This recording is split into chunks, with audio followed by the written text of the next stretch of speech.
tarde para você, Globo Esporte no ar neste sábado e eu já começo com o Flamengo, que pode dormir na liderança do Brasileirão hoje.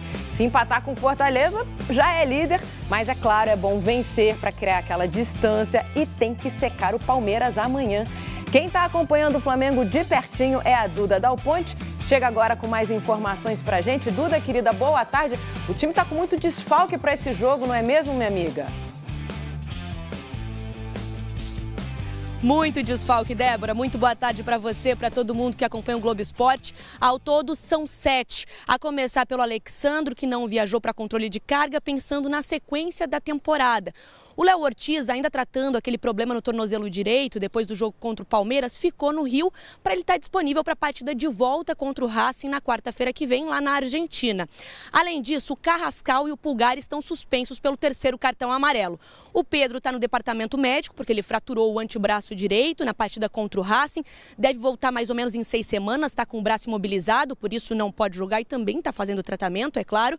Além disso, o De La Cruz teve uma virose durante a semana, ele não treinou e por isso não viajou. E o Everton Cebolinha segue no departamento médico com uma lesão no quadril, deve ficar mais 2 semanas fora de combate. Pensando nisso, nessa lista de desfalques, o provável Flamengo para hoje tem o Rossi no gol, Emerson Royal na direita, daí o Danilo no lugar do Léo Ortiz, fazendo dupla de zaga com o Léo Pereira, na esquerda Ayrton Lucas no lugar do Alexandro, meio de campo Jorginho, o Saul no lugar do Pulgar e a Arrascaeta.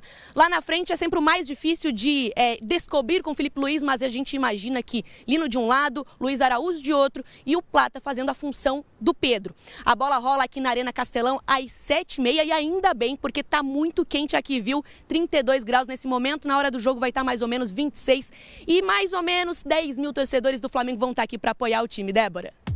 Vamos com informações do Flamengo, porque inclusive tem matéria lá no GE. O Flamengo é o melhor visitante desse Campeonato Brasileiro e está apostando aí na defesa, inclusive, para continuar assim fora de casa contra o Fortaleza.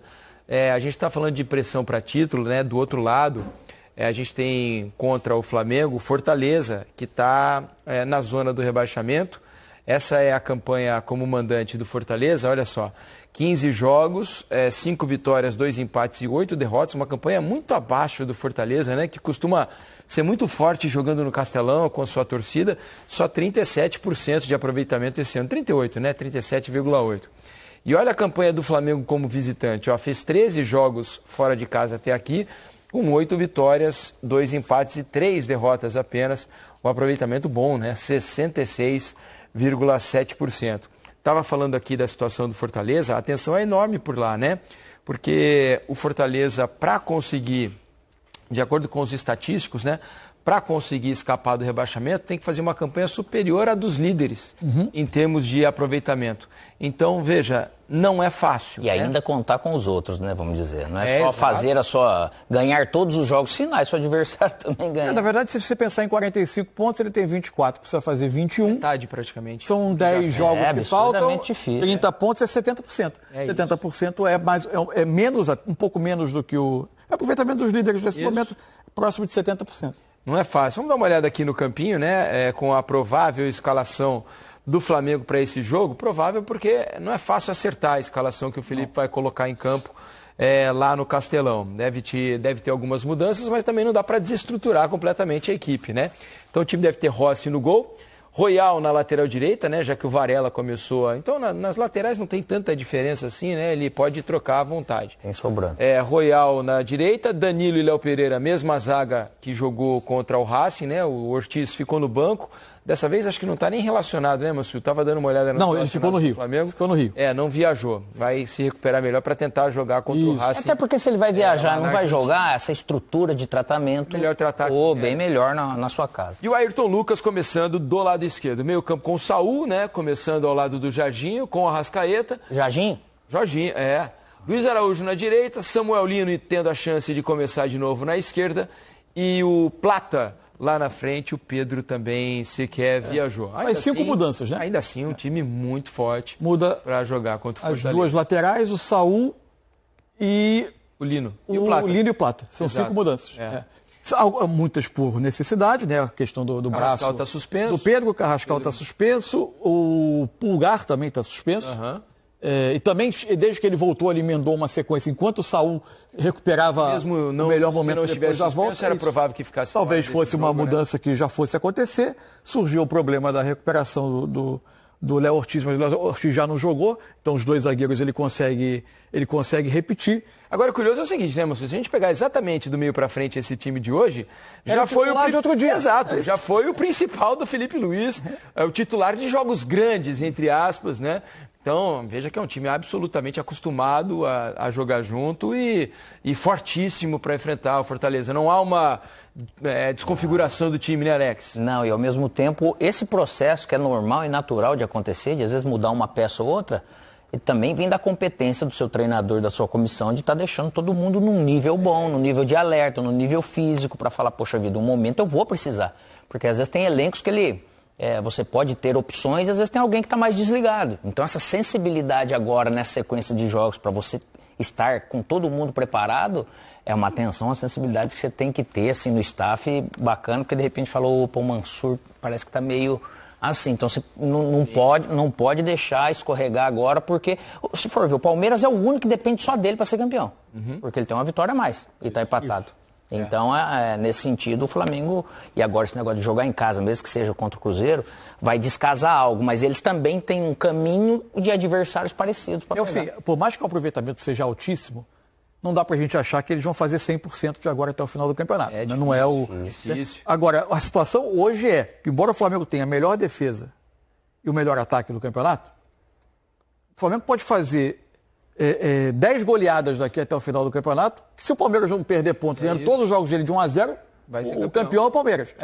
Então, nessa largada, o Flamengo precisa de um tropeço do Palmeiras. Tão bacana. Naturalmente, ambos vão tropeçar, eu acho, em algum momento. Imagino que sim. E tá tão bacana depois dessa vitória no confronto direto do Flamengo, que os números estão muito parecidos, né? Números de vitórias e tal, então todo mundo sabe que não vai poder. Inclusive de gols, o Palmeiras tem 3 gols só a menos. O Palmeiras se aproximou, né? Já teve mais gols sofridos a mais. O Palmeiras fez muito gol nos últimos jogos aí, especialmente jogando no Allianz Parque, né?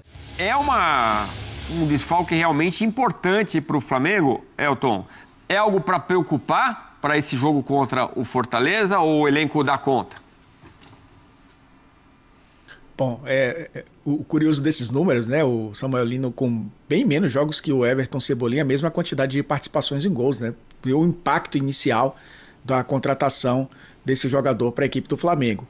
Mas sobre o Pedro, Edu, claro que vai fazer falta. E é pensando não só nesse jogo, né? Pensando também na sequência da temporada, até quanto tempo ele vai ficar de fora. O jogo contra o Fortaleza, que é um jogo difícil, né? O Flamengo vai jogar fora de casa contra um adversário que luta contra o rebaixamento, já sentiu dificuldades outras vezes, né, de enfrentar o Fortaleza. Mesmo com essa fase ruim, é um jogo muito tenso e... Isso serve para o Flamengo também, o que eu falei sobre o Palmeiras, né? Não dá para descolar do Campeonato Brasileiro. O Flamengo tem o mesmo número de pontos do Palmeiras e precisa também vencer a partida para continuar, no mínimo, né, empatado em número de pontos com o líder do campeonato nos critérios de desempate, porque isso vai fazer muita diferença lá na reta final. Então é um jogo que, pensando no elenco que o Felipe Luiz tem, dá para dar conta sem o Pedro. Ele tem algumas opções importantes para colocar no ataque. Ele já usou o Plata como falso 9, já usou o Bruno Henrique como referência. Ele já jogou sem um centroavante, né, com 2 atacantes de movimentação, quando o Pedro não estava à disposição, ou naquele momento, né, em que o Pedro ainda não tinha recuperado a confiança do treinador. Mas, de qualquer forma, pensando em médio prazo, é um desfalque importante, Edu. O que está pintando é Luiz Araújo, o Samuel Lino e o Gonçalo Plata. Você gosta dessa possibilidade? Sim, porque o Plata já fez essa função diversas vezes, né? Um jogador que já atuou ali como um falso 9, ele consegue trocar de posição, inclusive com esses 2 caras de lado de campo. Acho que o Samuel Lino até um pouco menos, né? Abre mais o campo pelo lado esquerdo, mas o Luiz Araújo é um cara que consegue sair da direita para dentro, funcionar como segundo atacante. Quem vem de trás também acaba entrando na área por conta dessa facilidade que o Plata tem de abrir espaços para quem vem de trás. É uma formação interessante, ainda mais enfrentando o Fortaleza, que tenta buscar essa solidez defensiva, né? E não tem encontrado ainda com o Palermo. Então é uma formação que até o Bruno Henrique seria também uma opção boa, Edu, mas eu acho que até olhando o adversário que o Flamengo vai enfrentar, essa opção pelo Gonçalo Plata também acaba sendo uma opção bem interessante. A gente falou sobre isso ontem, acho que tanto o Flamengo quanto o Palmeiras, neste final de semana, podem usar a minutagem dos jogadores. Então, usar bem as 5 substituições para descansar a rapaziada. De repente, também para o Bruno Henrique é uma boa ficar ali, ter algum tempo de descanso, pensando no jogo da volta, nesta quarta-feira, jogo na Argentina, depois da vitória por 1-0 no primeiro confronto.